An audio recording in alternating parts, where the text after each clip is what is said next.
G'day everyone, it's SDS SuperCoach providing SuperCoach content for you. I'm here to present my half-time season review. So if you guys noticed in round 6 that I did a quarter-time season review as well.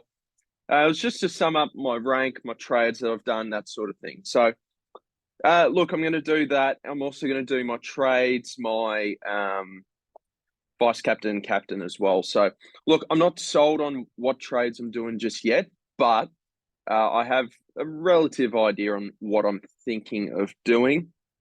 Just a couple of things. We need to find out if Chincotta gets dropped or whatnot. I think there is a chance that that could happen. And also, I've started posting a little bit more on TikTok. So if you want to have a look at my TikTok, it's SDS _SuperCoach. So I'm uploading a bit more on there. So if you like TikTok SuperCoach content, then I'm posting a lot more on there now, doing 60-second round reviews, my trades, vice captain, sort of news, that sort of thing. So I'm posting on there as well. It is bloody dark in here. All right, so look, let's get these trades over and done with. So look, I think Weddle has to go. He's basically made his money. He's been a very good rookie. No complaints from me. As a Hawthorn supporter, I can't wait to see him play over the years for my club. So that's great. That's going to be great. I'm also thinking Chincotta, definitely if he gets dropped. But if he doesn't get dropped, I might hold off the second trade. But look, the first thing I'm looking at doing, how did I do this? I don't quite remember. I think it was this. Yeah, I think. Oh, I'm trying to figure out how I did this. It's a little bit pickledy. And then we put Bailey Humphrey into the midfield here. So, all right. So, look, my definite trade for this week, I'm going to get in Jack Buller from the Swans. He has been announced he's going to make his debut this week. I know there's Ryan Marich there, and he's certainly got a lot better job security for the long haul. But I think Buller, if he can just play for the next 2 bye rounds, I think that's more important than having Marich scoring 40s and 50s for the rest of the year at my F8. So we just need him for the next 2 weeks. And look, I think that's more valuable than having Marich, because there is probably a 20% chance I would have him on field with when my side is complete. So yeah, Weddle to Buller will certainly happen. Now, this is if Chincotta gets dropped. Now, I did see some concerning things today about him, but I think I will still do it. Terry Himmelberg. Look, Adam Kingsley said last week that Himmelberg is locked in to be playing halfback for the rest of the year. They believe that's his best position. But today, it was said by Adam Kingsley that I'm paraphrasing here, but we believe that Himmelberg will be playing halfback. He probably will, but we know he's a very capable forward, and I think, yeah, it wasn't all that enticing, but I guess worst comes to worst, Himmelberg. Now, my plan as well, the reason I'm also getting in Himmelberg, couple of things. One is just the price tag. Like, if I want to get a really good final midfield upgrade, I think getting Himmelberg now instead of him going up 30K, like 30K is just so important at this point in time. So I think I'd rather just get him now. I know he's got the bye next week as well. What was the other thing? Yeah, my plan, I think, with Himmelberg is that I'm going to loop him and Humphrey in the forward line for the rest of the season.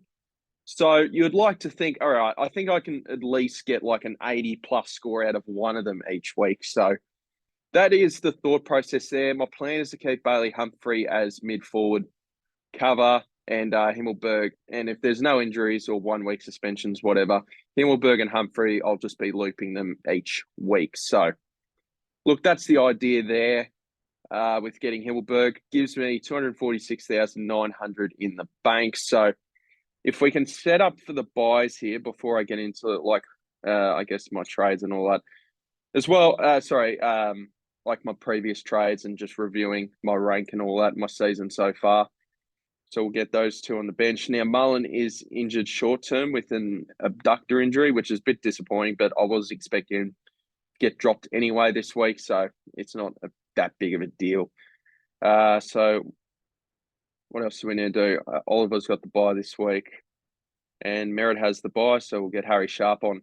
Now, another thing about with potential ins for the Lions this week, Gunston and Rich have stood down from team selection for this week. So that opens the door a little bit for Harry Sharp. It would be very handy if he could play, even just for the next 2 weeks. I don't really care after that. But if he can somehow get in the side, that would be very nice. So hopefully Harry Sharp gets a gig. So we'll see. But I'm not expecting it, but you just never know. So all right, what else do we need to do? Those two are fine. And yep, all right, that's all good. Oh, Buller. Oh shit, right. Can we get him in? Can we get him on field? Actually, I don't think we can. I don't think we can. Oh, I didn't really think of that. I only just thought about bringing in Jack Buller like 20 minutes ago.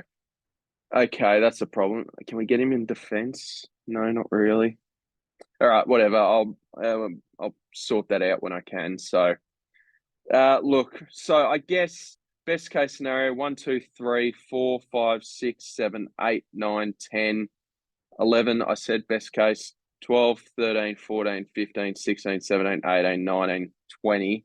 If I can somehow get Jack Buller on field. That sucks. I didn't think of that. Oh, well, maybe I can find a way to get him on field, but look, I'll do some tinkering after this recording.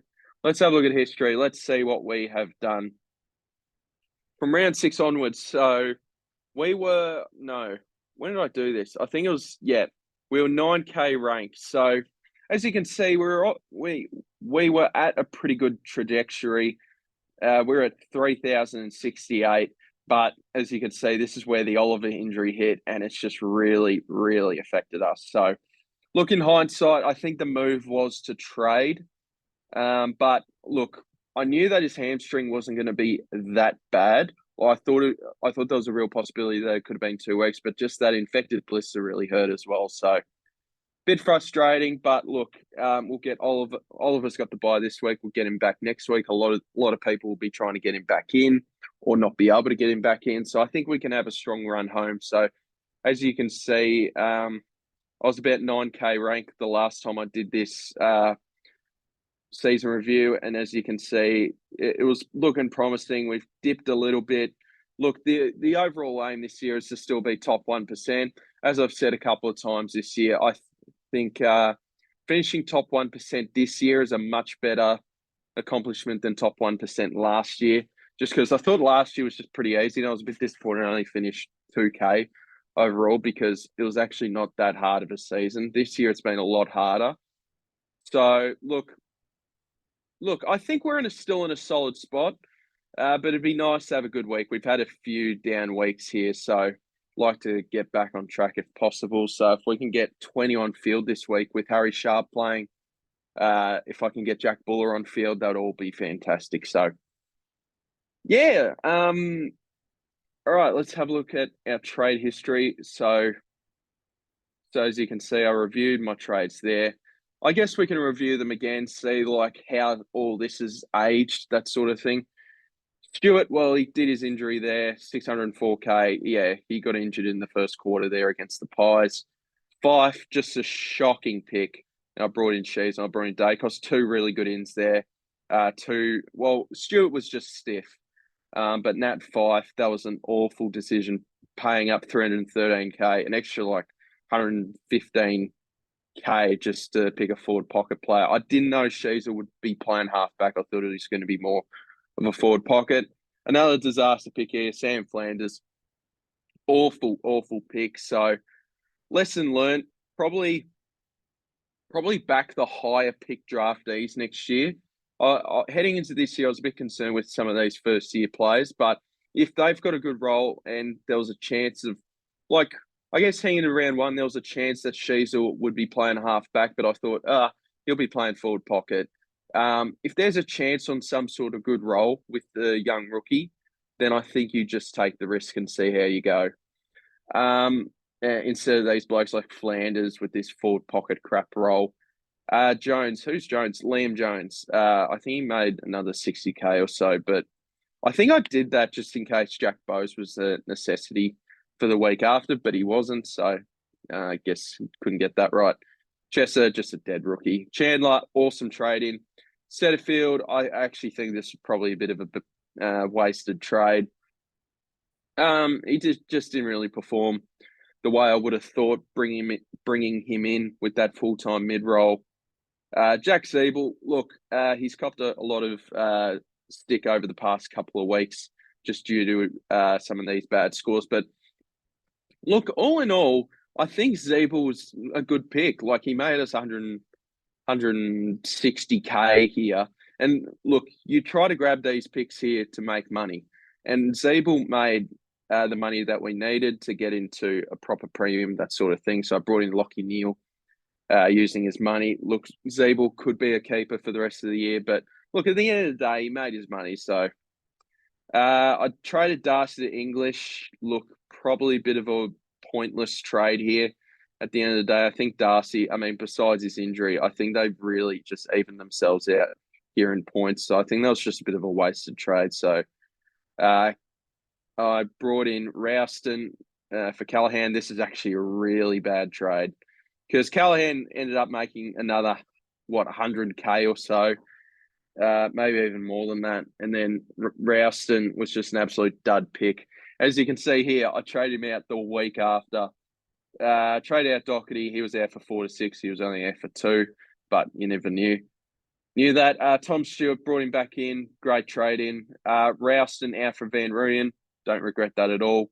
Van Rooyen, I guess another lesson learned for me for next year is I've just traded rookies a little bit prematurely where they've been able to make like 30 to 60K more. So I think just eking out that coin as much as possible was probably something I have to learn for next year. But at the same time, you want to get in premiums into your side. Ruben Jinby, 296K. Look, I think he even made like another 30, 40K over that. Mackenzie was a good trade out. Baker, I think he made another 50K. Yeah, so I've just gone really prematurely on some of these rookies. I think Parrish, well, that was a bad pick just due to his soft tissue history. Matty Johnston, well, it's now starting to reap the rewards now, this pick. So that's been very good. 139,000. And I think he's gone up to 252, and he's looking to make another 40K after that. So that was a good pick. Roberts can't predict injuries, so that was just stiff, but I guess he's my mid-forward loop off the bench. Wilmot, another player, another rookie I traded out a bit prematurely. Seamus Mitchell's been a really good rookie for us, though. McKenna for Day. Day was good last week, but he has been a disappointing premium for us. So bit disappointed by that, but hopefully you can have a strong season, average 90 plus somehow. Setterfield for Sam Simpson. Yeah, it was a good time to get rid of Setterfield, but Simpson, this was a bad pick. He only made us 85K. Fergus Green was a good rookie for us, made about 150K, roughly. Yeah, about 150K. Brought in Chincotta. Look, he came back into the side. I think all up he's made like 137K. So he was a good rookie. Cowan just wasn't getting a game anymore. Brought in Oliver. It's a shame with Oliver. He got injured a couple of weeks later, basically. Yeah, had to trade out Parrish. He did his calf. Brought in Sinclair, which has been all right. Jordan Ridley, 426K. Look, he's really turned it around. I'm just never picking this bloke. He's just a real Birdman, this guy. 426,500. He's really picked it up. The move was to keep him, but who would have thought? He was like averaging me 70s, 80s. I didn't know that after his concussion, we remember in 2021 where he came back from a concussion and then he's just started scoring really poorly. So I just thought that trend would continue, but he's got his roll back. Zach Merritt was a tremendous trade in. Weddle, very good rookie, made us about over 200K. Van Rooyen made another 80K. This hurt. Got rid of him too soon. Hopper did his calf here, so had to get rid of him. I think he is still out. Chandler, extremely good rookie for us, made about 230K. So that's just tremendous. Davey, dead rookie. And look, David Humphrey was one of my best trades this year because this bloke has been immense since getting him into my side. Harry Sharp, look, Chris Fagan said they got to get games into him. The week later, he gets dropped. Just can't predict that. Andy Brayshaw, this has been a really good premium pick, so very happy with that. No complaints off me. Round 12, we had to get rid of Radicalia. He did his hamstring. He was a really good rookie for us, so I'm very happy with that. Seamus Mitchell, as I said, been a good rookie. Simpson, dud pick. He was going to be the sub, so I had to trade him out there. Eddie Ford, very good rookie. Going to have to trade him out next week though, but he's been scoring some really solid scores. Jordan Dawson, probably overpaid. I just thought had to get him in. He was like 45% owned at the time. And then Mullen, look, I just needed an extra score on field because Seamus Mitchell was laid out due to illness. So I just thought, well, I was going to have 17 on field. Mullen, I'm not going to need his cash gen or anything, so I'll just get in Mullen, that sort of thing. Then last week, we got Zeeble via Neil. Oh, lights on. So we traded Zeeble for Neil. That got us about 60 extra K, but I do rely on Neil a lot more than that. And then this is the potential trades we're going to look to do this week. Weddle and Chincotta for Himmelberg and Buller. Yeah, so look, we started off really well, but that Oliver injury just really killed us. So, yeah, look, I'll leave it there, guys. Let me know what you guys are thinking for trades this week, and I will see you in the next video. Cheers.